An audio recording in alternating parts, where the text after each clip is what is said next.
In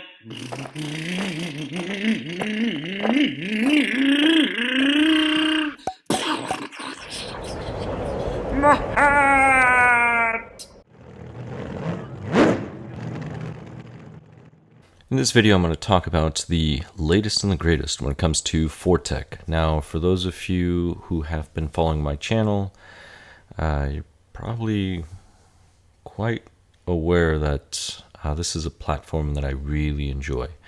And Fortecs, there are two. One of them is the Fortec Drift, which I'm waiting on mine. It's on the way. And once I get it, I'll do a comparison with the 2.0.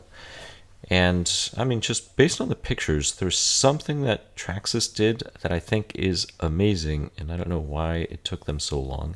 Now, this vehicle retails at $350, I'm rounding, and you have a variety of colors to choose from. You have blue, there's red, orange, white. I selected the green. But there's a few colors that you can pick, and the nice thing about it is, supposedly, according to the ad, it comes with the B-Link, which they all should, but I don't know why they don't.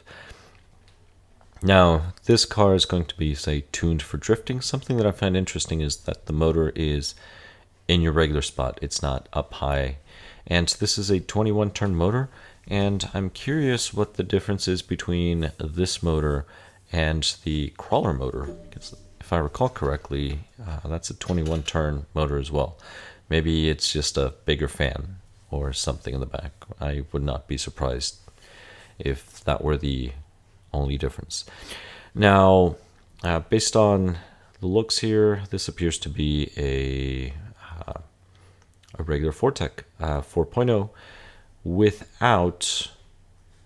let's see, there's no center shaft and there's no front differential, and there is a cover right back here. So you can't see, but this, so there's no shaft and there's no front diff with shafts on the front, because this is rear wheel drive, which is really cool. I think this is actually really neat.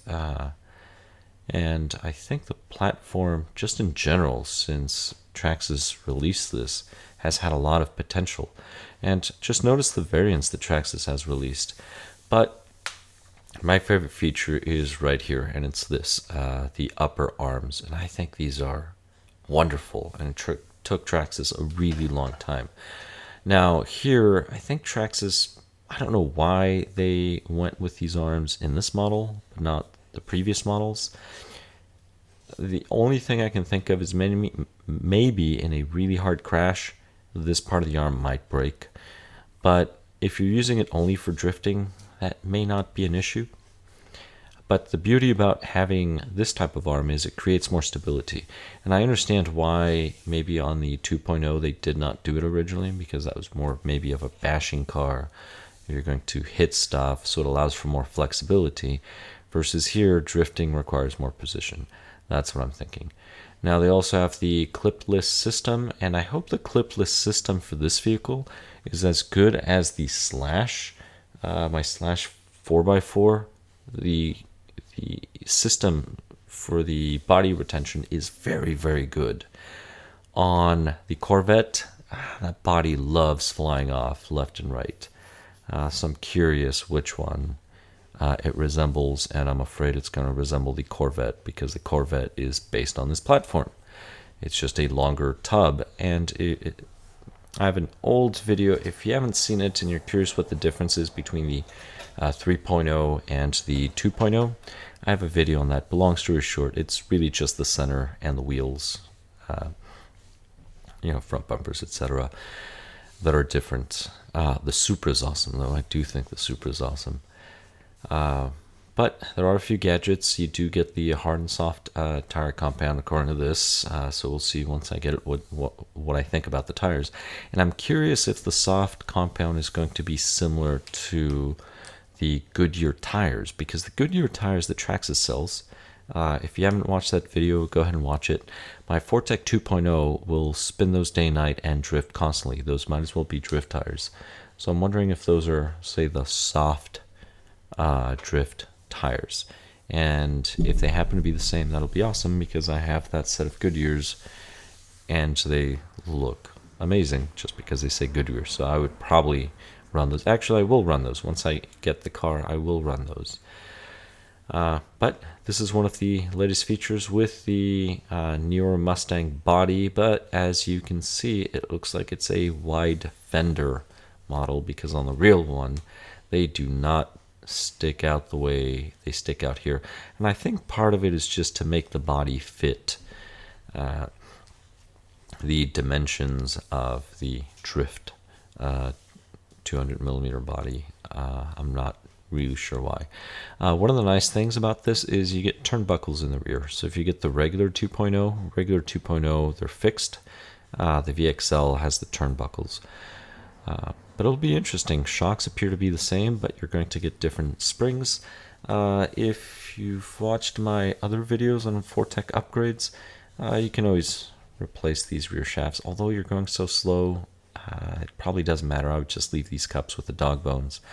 But ST Racing makes the aluminum threaded shocks, which makes it a lot easier to tune the right height versus using the clips. But that's, again, up to you, your call.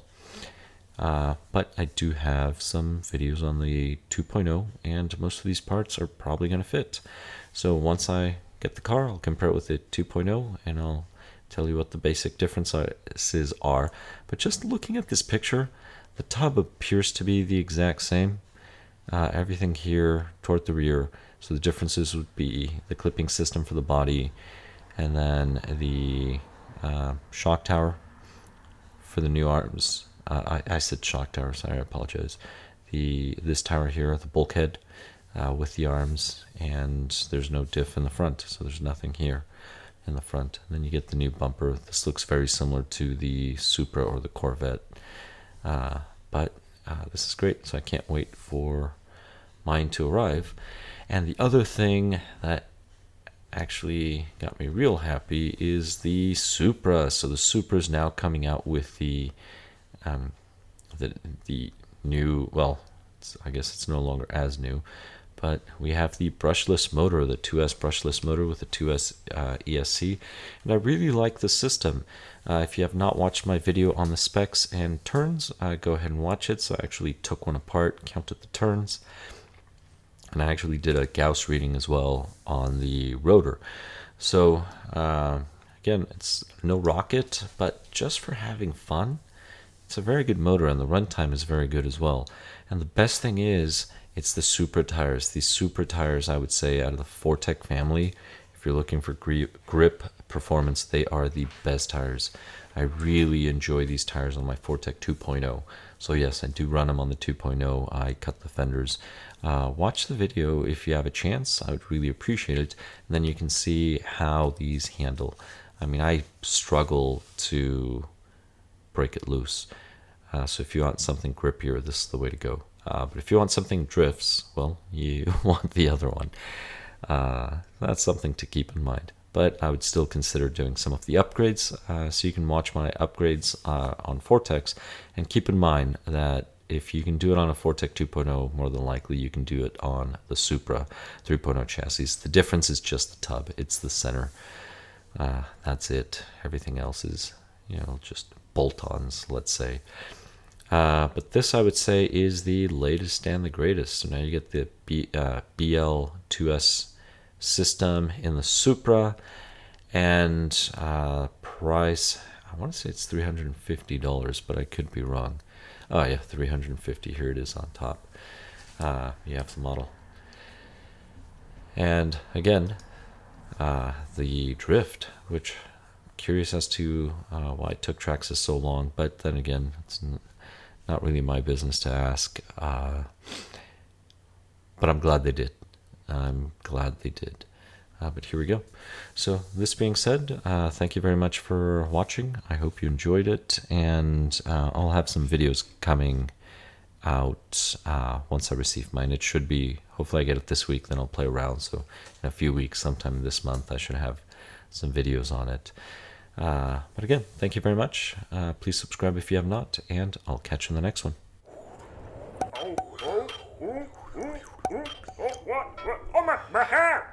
My car! My rod!